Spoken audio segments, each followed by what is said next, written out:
The Black Widow had given a rancher shelter through the storm, and by morning she was forced to marry him or be accused of sin.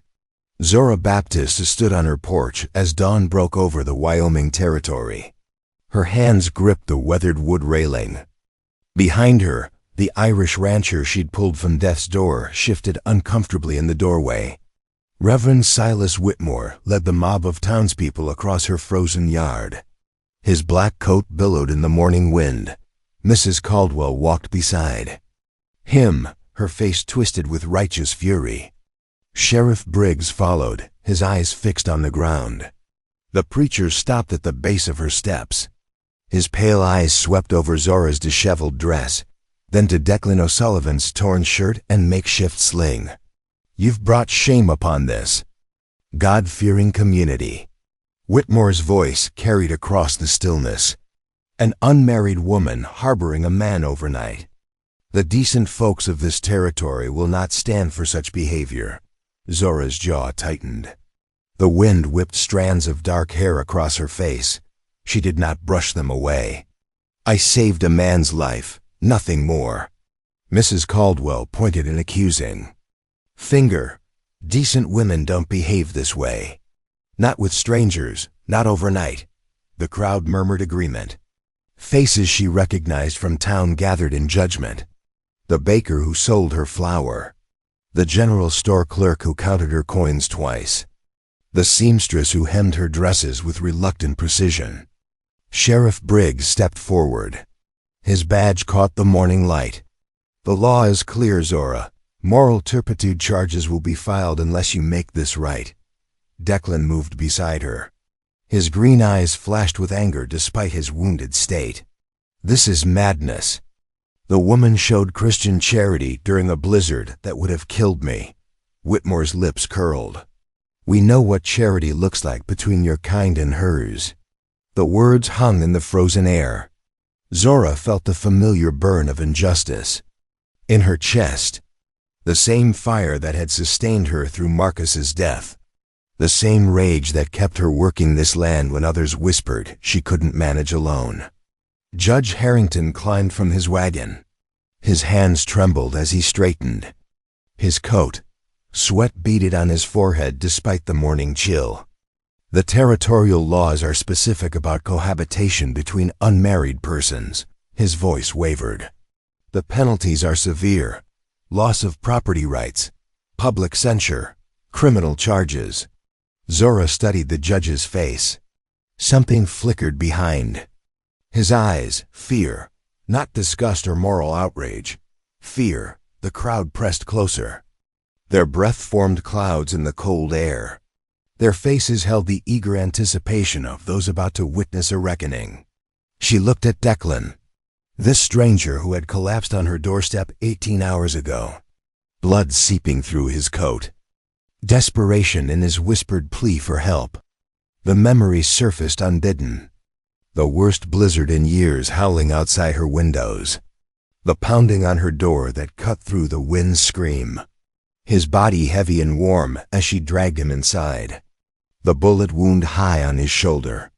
His respectful gratitude as she cleaned and bandaged the injury. They had spoken little through the long night. He had told her about claim jumpers who shot him and scattered his cattle. She had shared only what politeness required. Two strangers taking shelter from the storm, nothing more. Nothing that warranted this gathering, this ultimatum. Whitmore stepped closer to the porch. "Choose quickly, woman. My patience wears thin." Zora's mind raced through possibilities. All led to the same destination, her reputation destroyed. Her land ownership questioned. Her independence stripped away by laws designed to control women like her. Marcus had warned her about men like Whitmore, had spoken of the dangers that came with success, the threats that followed prosperity. She thought of her late husband's words, the conversations they'd shared about the mineral deposits he'd found on their property, the surveys he'd commissioned in secret, the plans they'd made for their future, the future someone had stolen when they killed him. Declan's voice cut through her thoughts. "I'll marry her." The words surprised them both. He straightened despite his injury, met Whitmore's gaze with steady defiance. "But I won't have it said that either of us brought shame to this community. We'll marry to satisfy your laws, nothing more." Whitmore smiled. The expression held no warmth. "Judge Harrington will perform the ceremony immediately." The judge's hands shook as he opened his leather satchel. Papers rustled in the wind. His voice barely carried as he began the legal recitation. Zora watched his trembling fingers. Noted the sweat despite the cold. The way his eyes darted to Whitmore between each phrase. This man was not acting from moral conviction. He was acting from fear. The ceremony passed in a blur of required words and witness signatures. Mrs. Caldwell and 2 other women signed as witnesses. Their faces showed satisfaction at a crisis properly resolved. When Judge Harrington closed his book, Zora found herself married to a stranger, bound by law to a man she'd known for less than a day. The crowd began to disperse. Their entertainment concluded. Whitmore lingered, his pale eyes studying Zora's face. "I trust you'll both remember your Christian duties now." He tipped his hat with mock courtesy. "Good day, Mrs. O'Sullivan." The name sounded foreign on his tongue, foreign in her ears. As the last wagon disappeared down the rutted road, silence settled over the homestead. Zora remained on the porch. Declan stood beside her, equally still. The wind carried the scent of snow and sagebrush. In the distance, her cattle moved across the winter pasture. The same land Marcus had worked, the same earth he had died defending. Now it belonged to a stranger, at least legally. The thought struck her like a physical blow. In trying to protect her independence, she had lost it completely. Declan cleared his throat. "I'll find a way to undo this. I give you my word." She turned to study his face, found sincerity in his green eyes. Something else, too, regret that matched her own. "Words are easy, Mr. O'Sullivan." She tested his name on her tongue. "Actions tell the truth." He nodded slowly, understood the weight of what had just transpired. The sun climbed higher, burning off the morning frost. Another day beginning in the Wyoming Territory. Another day in a life suddenly and irrevocably changed. Zora Baptist O'Sullivan stepped inside her house. Her husband followed. The door closed behind them with quiet finality. The barn smelled of hay and leather and honest work. Declan arranged his bedroll in the corner, farthest from the house. The distance felt necessary, proper. Zora watched from the doorway as he settled his few possessions. His saddlebags, a worn rifle, the clothes on his back. "You don't have to sleep out here." "I do." He tested his wounded shoulder against the barn wall. "This marriage wasn't your choice. I won't make it harder than it already is." She nodded once, stepped back into the cold evening air. The first week passed in careful choreography. He rose before dawn to tend her cattle. She prepared meals for 2 instead of 1. They ate in silence that felt heavy with unspoken boundaries. His shoulder healed slowly. She changed his bandages each morning without meeting his eyes. Her hands were gentle but distant, professional. He noticed things, the way she checked the horizon constantly, how she counted the cattle twice each evening, the rifle she kept within arm's reach, even inside the house. A woman living in fear. The second week brought conversation. Small exchanges over coffee, comments about the weather, observations about the land. Declan mended her broken fence posts, repaired the barn door that had hung crooked since before. Marcus died, fixed things a woman alone couldn't manage easily. Zora watched him work, noted his respectful manner with her livestock, the way he asked permission before moving anything, how he cleaned his tools after each use. Different from other white men who'd worked this land, different from the ones who looked at her with barely concealed contempt. On the 14th night, she found him studying tracks near the creek, his body tense with professional attention. "What do you see?" He pointed to hoofprints in the mud. 3 riders. Been watching the house. Recent. Her blood chilled. How recent? Yesterday, maybe the day before. She knelt beside him. Studied. The signs he indicated. I've seen strange tracks before. Thought it was drifters passing through. These aren't drifters. His voice carried certainty. They're scouting, planning something. The wind picked up across the creek, bent the winter grass toward the house. Zora straightened, made a decision that had been building for days. There's something you should know about Marcus. About how he died. They walked back to the house in silence. She poured coffee with hands that trembled slightly. Set the cups on the table between them. The sheriff said it was an accident. Horse spooked. Threw him against the rocks by the north pasture. Declan waited. Sensed the weight of what she wasn't saying. But Marcus knew horses better than any man in the territory.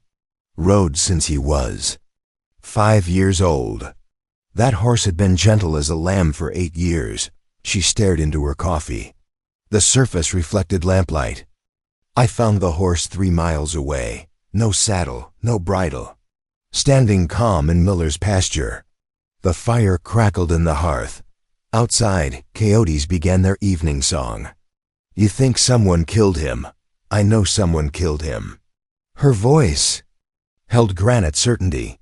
Question is why? Declan leaned forward. His detective instincts stirred after months of lying dormant. What was Marcus working on before he died? Any business dealings? Disputes with neighbors? Zora stood from the table, walked to the stone hearth, and ran her fingers along the mortar between 2 specific rocks. One stone shifted. Behind it was a hidden compartment. She took out a leather journal wrapped in oilcloth and placed it before him with quiet reverence. Marcus found something on our land, something valuable. Declan opened the journal carefully.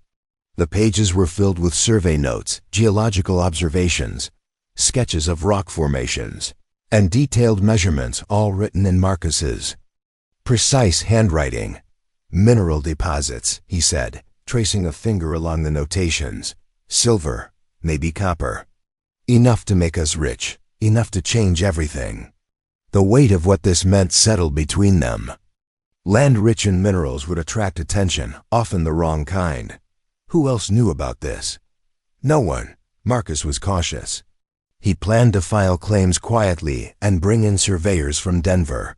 Declan kept reading. He found references to strange visitors, townspeople asking suspicious questions, and overly generous offers for what seemed like ordinary ranch land. Someone must have suspected something, he said, closing the journal. Word got out. Zora returned to her seat, her face showing the exhaustion of carrying secrets alone. I've been trying to find out who. Watching, listening, tracking for 6 months. And nothing concrete.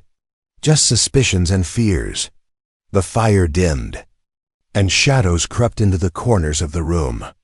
Declan studied the woman across from him, this widow who had fought her battles alone, who had saved him and lost her freedom doing so. I haven't been completely honest either, he said to her. Eyes sharpened, focused on him with fresh interest. I'm not just a rancher. I used to work for the Pinkerton Detective Agency. I specialized in land fraud and mining investigations. That truth shifted the balance between them. Used to? My last case went wrong. My partner died because of a bad call I made. The agency let me go. I've been drifting ever since. Zora processed this. She measured his confession against her own growing need for help. Those tracks by the creek, you've seen signs like that before. Professional surveillance, someone's planning something. The wind rattled the windows, reminding them of how isolated they were.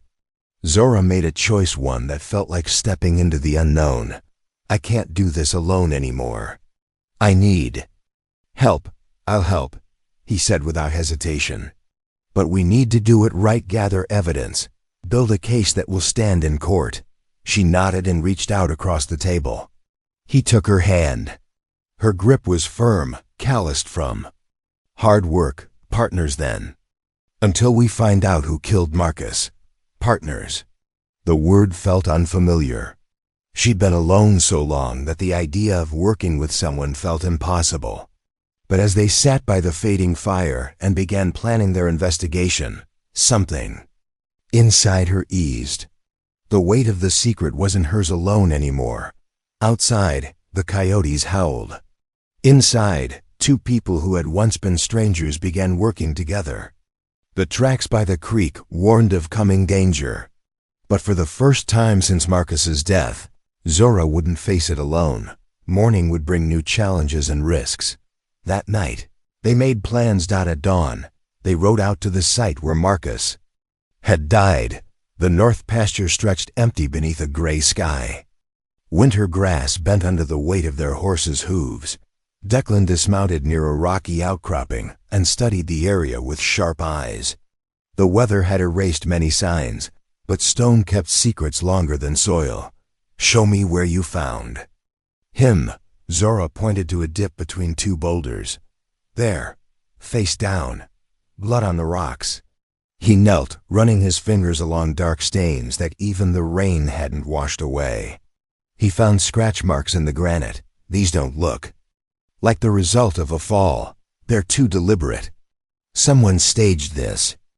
Zora watched him work, this man who noticed patterns she hadn't, who read the land like a map. Someone arranged it to look like an accident.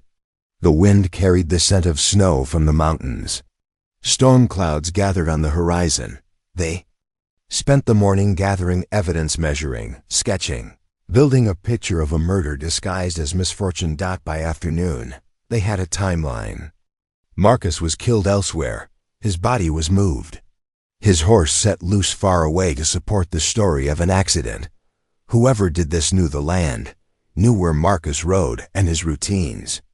Zora's hands clenched the reins. Someone local. Then, they headed toward town as the first snowflakes fell. They now had facts. What they needed were connections. The general store was busy with gossip. Mrs. Henley was weighing flour and talking about local news. The Morrison twins bickered over candy. Old Pete warmed his hands by the stove. Himself by the pot-bellied stove. Zora entered first. Let conversations continue around her while she gathered supplies. Declan followed minutes later, maintaining the pretense of separate errands. Mrs. Henley's voice carried across the store. "Shame about the Walker place. Third family this year to lose their land. Hard times for everyone," Pete muttered. "Especially folks of certain backgrounds." Zora stilled, focused on the conversation while examining bolt fabric. Heard tell Reverend Whitmore's been counseling the bereaved families, helping them find buyers for their properties. "Christian charity," Mrs. Henley agreed. "Good to see someone looking after the unfortunate." Declan caught Zora's eye across the store. Both had heard the significance. 3 families, all losing land, all receiving help from the same source. They finished their purchases in silence, met at the creek south of town where words could be spoken safely. Walker, Johnson, and Freeman. Zora named the families they'd heard mentioned. All colored. All owned good land with water rights. All dead or gone within 8 months. The pattern emerged stark and undeniable. Systematic targeting. Organized theft disguised as tragedy and charity. "We need to visit the Walker place, see what's left." The abandoned homestead sat empty against the darkening sky. Windows stared blank as dead eyes. The front door hung open, creaking in the wind. Inside, they found the debris of interrupted lives. Scattered furniture, personal belongings left behind in haste. The detritus of dreams abandoned. Declan searched methodically. Found survey stakes hidden in the barn. Official-looking documents stuffed behind loose floorboards. Mining claims filed 2 weeks after Walker died. Zora examined the papers, recognized the legal language that transformed private property into corporate assets. Filed by Whitmore on behalf of Rocky Mountain Mining Consortium. The final piece clicked into place. The Reverend wasn't just offering spiritual comfort. He was orchestrating theft on an industrial scale. Marcus wasn't the first. Won't be the last unless we stop this. They rode home through gathering dusk. Snow fell heavier now, dusting the ground with winter's promise. The investigation had revealed truth. But truth without proof was just suspicion. At the house, Zora prepared dinner while Declan tended the horses. Domestic routine that felt natural despite their strange circumstances. She found herself watching him through the kitchen window, noted his gentle handling of the animals, the way he spoke quietly to calm a nervous Mar. Marcus had possessed that same patience with livestock, that same understanding of creatures that couldn't speak their needs. The comparison surprised her. When had she started measuring Declan against her late husband's memory? When had he stopped being a stranger forced into her life? He entered, the kitchen stamping snow from his boots. Hung his coat by the door with careful precision. Storm's getting worse. We'll be snowed in for a day or two. She ladled stew into bowls, set them on the table they'd begun to share without conscious decision. Gives us time to plan our next move. They ate by lamplight, discussed strategies for gathering more evidence, ways to connect Whitmore directly to the murders. But beneath the professional conversation, something else flowed. An awareness that had been building through shared work and common purpose. Zora noticed the way candlelight caught the copper threads in his dark hair.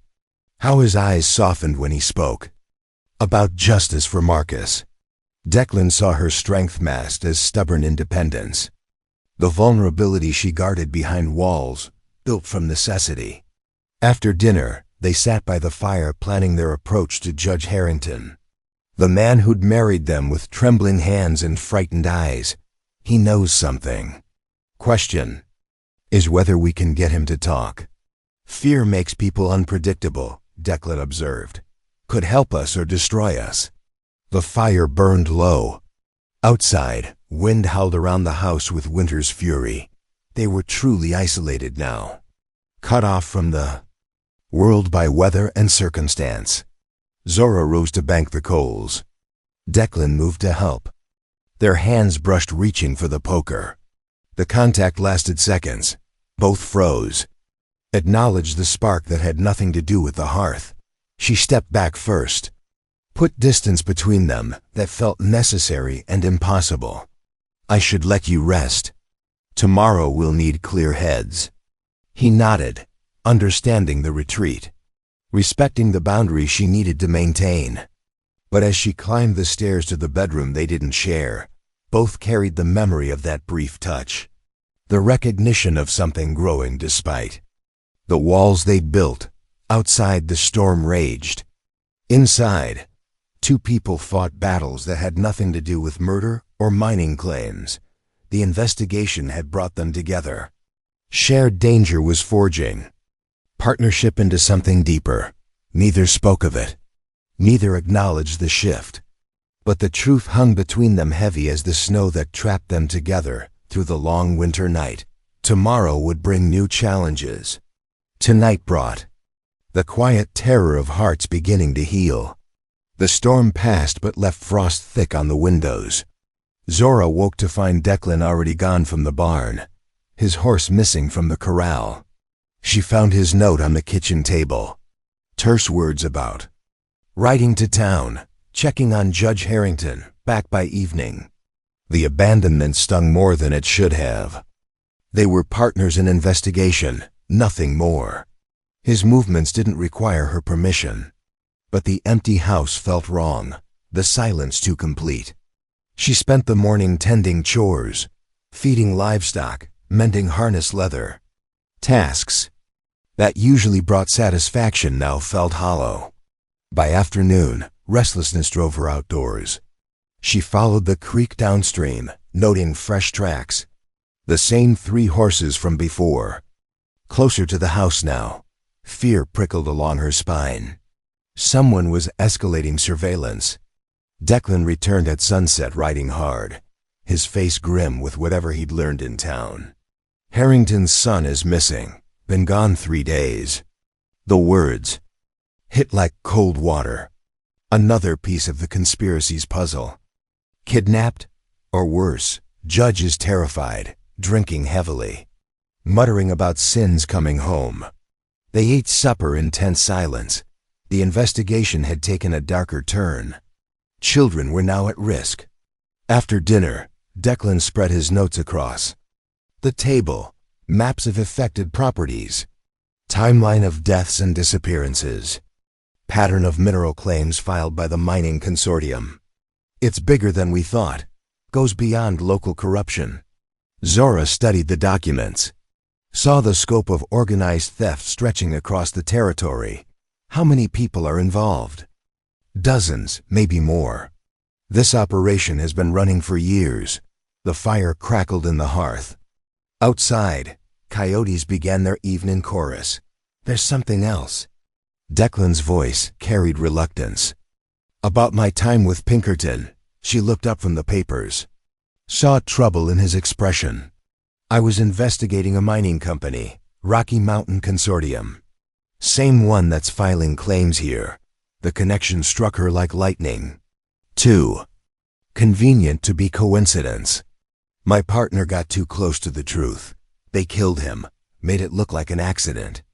Her blood chilled. And you think that's why you ended up here? On my land?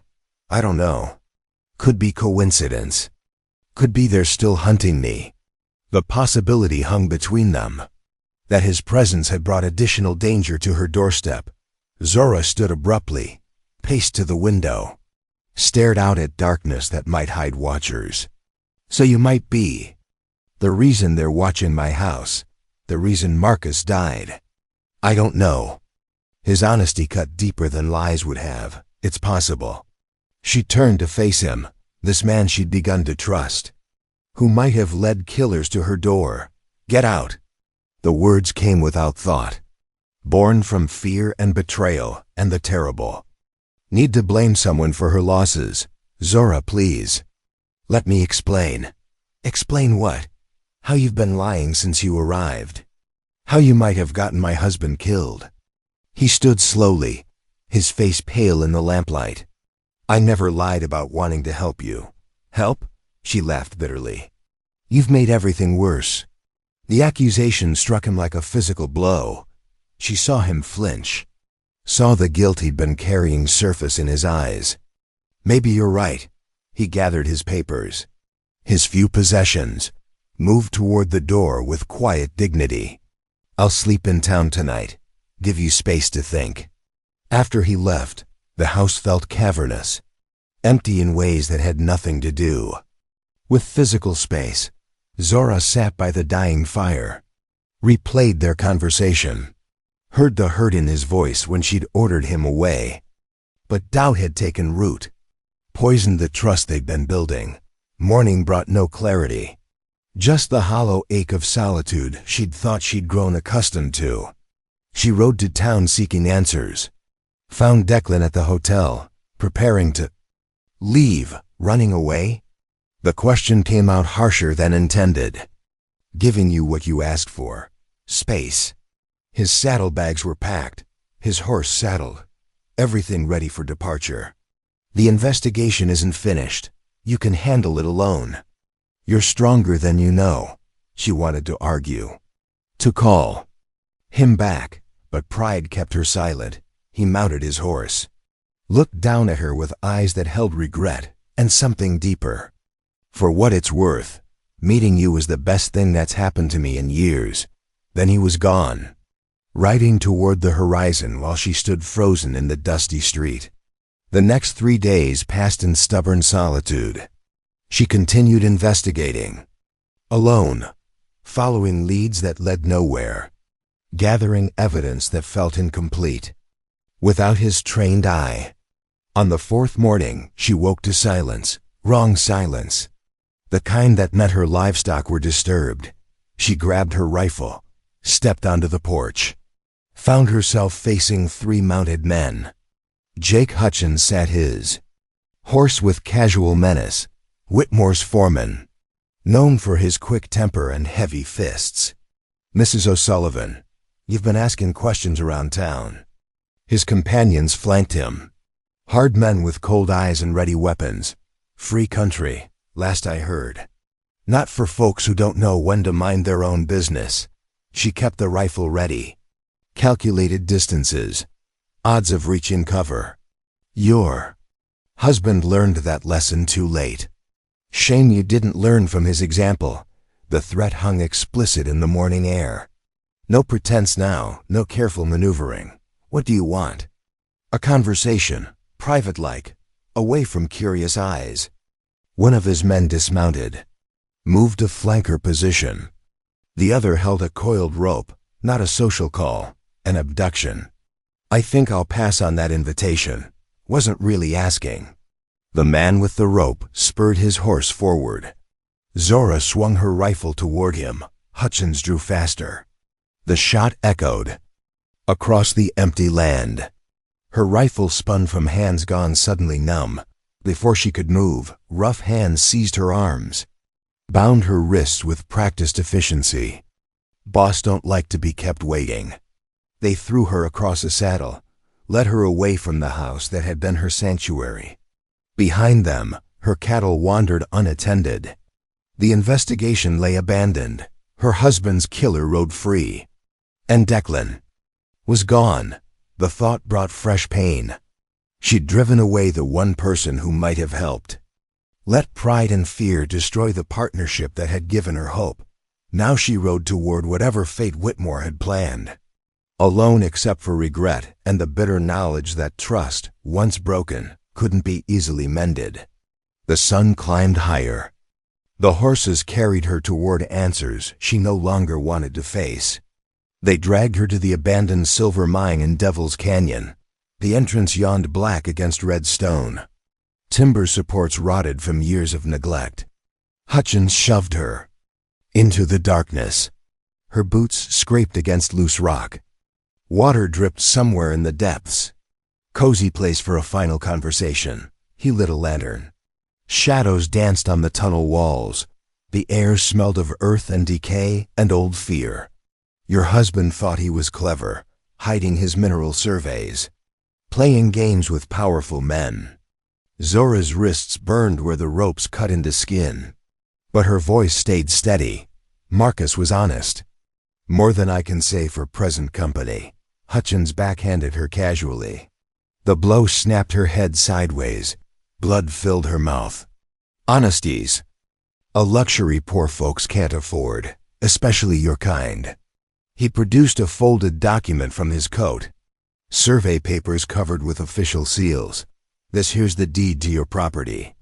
All legal and proper. Soon as you sign it over to the mining company." She spat blood at his feet. "I'd rather die first. That can be arranged." Matter of fact, it's already been arranged. Tragic mining accident. Happens all the time to folks who wander where they shouldn't. The lantern flame guttered in a draft. Somewhere above, timber creaked under the weight of unstable earth. "Sign the papers, Mrs. O'Sullivan. Make this easy on yourself." "Go to hell." Hutchins smiled without warmth. Drew his pistol. Pressed the barrel against her temple. Last chance.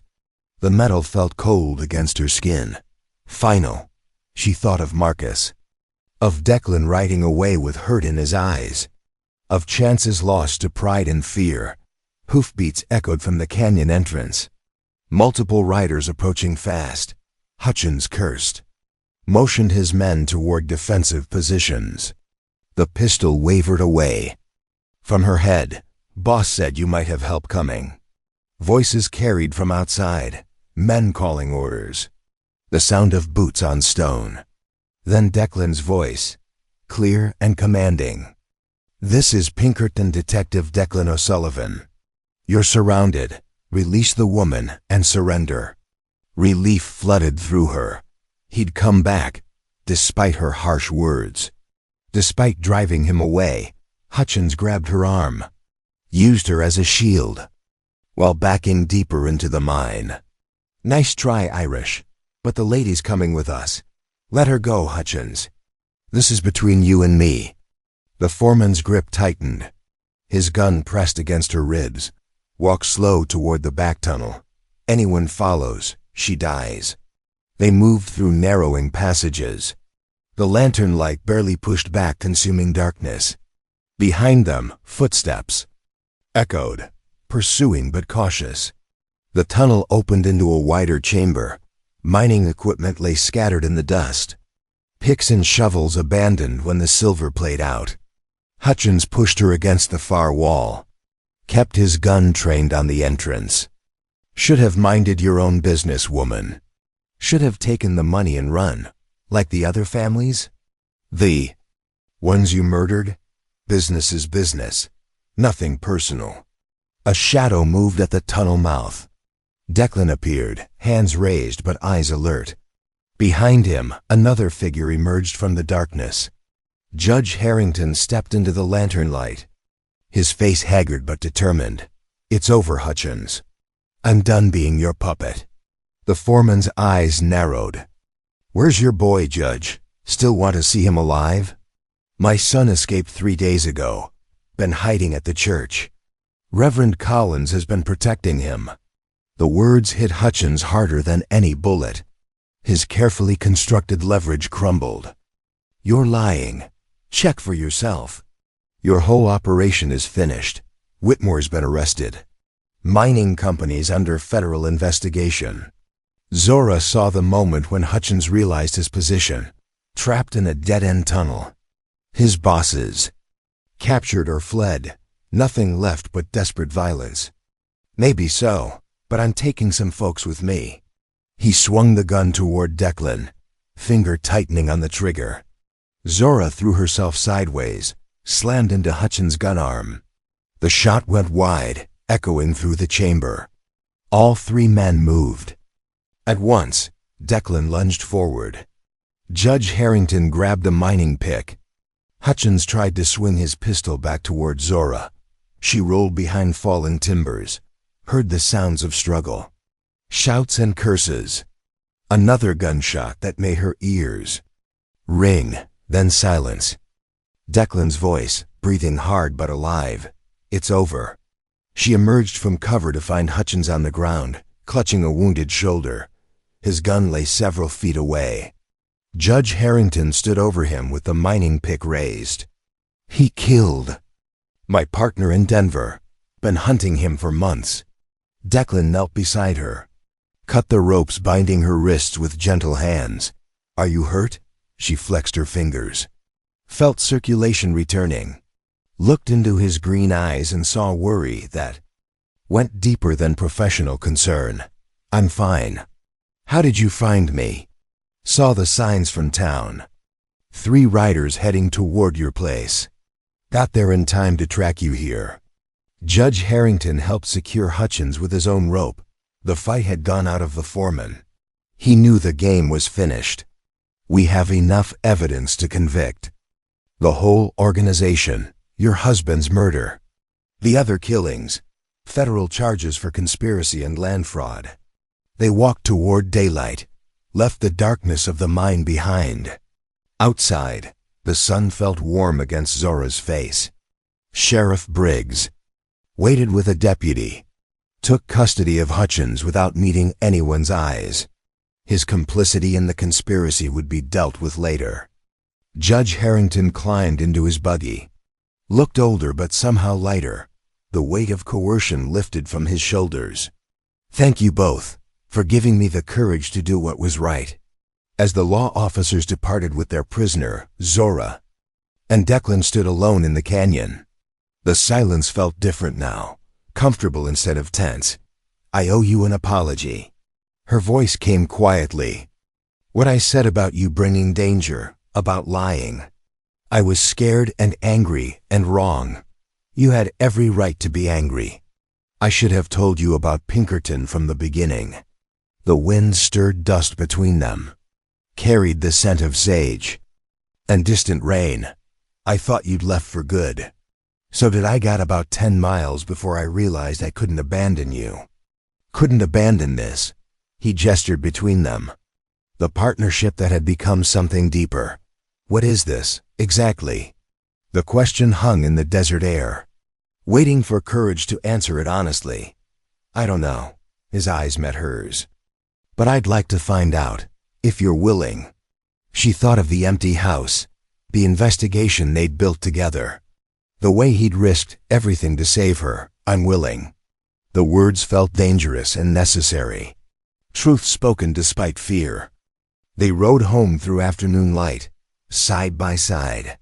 Partners in justice and something else they were just beginning to name. The trial lasted 3 weeks. Federal prosecutors laid out the conspiracy with methodical precision. Dozens of witnesses testified. Documents filled evidence tables like autumn leaves. Reverend Whitmore sat in shackles, his pale eyes empty of their former righteousness. Jake Hutchins slumped beside him, shoulders still bandaged from the mine confrontation. Zora testified on the second day. Spoke Marcus's name aloud in the courtroom. Described finding his body. The staged accident scene. The months of investigation. That followed. Her voice never wavered. The jury listened with respectful attention. Declan testified about the mining company's methods. The systematic targeting of black landowners. The murders disguised as accidents or natural causes. Judge Harrington provided the final nail. Revealed the blackmail that had forced his cooperation. Produced correspondence linking the conspiracy to Eastern financial interests. The verdicts came swift and unanimous. Guilty on all counts. Whitmore received 20 years in federal prison. Hutchins got 15. 3 other conspirators drew sentences ranging from 5 to 10 years. Justice served cold but thorough. The town held a celebration afterward. Families who'd lost property received compensation. Land titles were restored. The mining company's illegal claims were voided. But some wounds ran deeper than legal remedies could heal. Mrs. Caldwell still crossed the street to avoid Zora. The baker weighed her flour with grudging accuracy. Small prejudices persisted beneath the surface of newfound respect. Change came. Slowly to places like this, but it came. Esther hugged Zora outside the courthouse. Her friend's eyes bright with unshed tears. Marcus would be proud. You got justice for him and everyone else. We got justice. Couldn't have done it alone. She looked toward Declan, who stood talking quietly with Judge Harrington. Their partnership had evolved through shared danger and mutual trust. Now came the harder question. What happened next? They rode home together through golden afternoon light. The conspiracy was finished. The killers punished. Their forced marriage could be legally dissolved with a simple petition. Nothing bound them together now except choice. That evening, they sat on the porch watching sunset paint the mountains. Coffee steamed in their cups. The familiar ritual of partnership continued. Judge Harrington filed the annulment papers today. Zora's heart stuttered. She kept her voice steady. I figure he would. Should be finalized within the week. Then you'll be free. Free, the word should have brought relief. Instead, it felt hollow as wind through empty rooms. What about you? Will you go back to detective work? Declan sipped his coffee. Studied the horizon where stars were beginning to appear. Had an interesting conversation with the territorial governor today. He's offered us positions as federal investigators. Working together, if we're interested. The possibility hung between them. Professional partnership extending into the future. Us? Seems our methods impressed some important people. They want a team that understands land fraud, mining conspiracies, the kind of crimes that target vulnerable communities. She absorbed this information, pictured them riding to other territories, solving other cases, fighting other injustices. Sounds dangerous. Probably. But necessary work. The night deepened around them. Coyotes sang in the distance. The same wild music that had accompanied their first real conversation. There's another option. His voice carried carefully controlled hope. We could get married. Again, for real this time, because we choose to. Not because some preacher forces us. The proposal settled between them. Simple words that carried weight of futures imagined and feared. Zora set down her coffee cup, turned to face him fully. Why? Because I love you. 3 words spoken quietly. Without drama or flourish. Truth offered plain and honest. Because somewhere between that first night and yesterday's rescue, you became the most important thing in my life. She studied his face in the starlight, saw sincerity in his green eyes, the same steadiness that had carried them through investigation. And danger, I love you too. The admission felt both terrifying and inevitable. Recognition of feelings that had grown despite fear and circumstance. But I've been alone so long. Independent so long. I don't know how to be half of something. He reached across the space between their chairs, took her hand in his. Calloused fingers. We'll figure it out together. 2 people choosing each other every day, building something new. The warmth of his touch spread through her, chased away the chill of solitary evenings and empty conversations. The territorial governor can wait for his answer. How long? Until after our real wedding, the one we plan ourselves. 3 months. Later, they stood before Reverend Collins in the small church. Esther served as matron of honor. Judge Harrington walked Zora down the aisle in Marcus's memory. The ceremony was simple. Honest vows spoken before friends who truly supported their union. No force, no ultimatums. No mob demanding compliance with twisted morality. Just 2 people choosing love over fear. Their reception filled the church hall. Black families and white families sitting together, eating Esther's cornbread and Mrs. Morrison's apple pie, celebrating justice and new beginnings. When the dancing started, Declan led Zora onto the floor. They moved together with the same partnership that had carried them through investigation and danger. Any regrets, Mrs. O'Sullivan? She smiled at the name she'd chosen to keep. Badge of honor earned through trials survived together. None, you. Only that it took a blizzard and forced marriage to find you. The music swirled around them. Their friends laughed and celebrated. Outside, Wyoming territory stretched vast and wild under endless stars. 6 months later, they received their first federal assignment. Land fraud case in Colorado Territory. Another conspiracy targeting immigrant families. They packed their belongings with practiced efficiency. Left trusted neighbors to tend their combined ranch. Rode toward new challenges with matched purpose. The work was dangerous. Necessary. Exactly what they'd been shaped to do.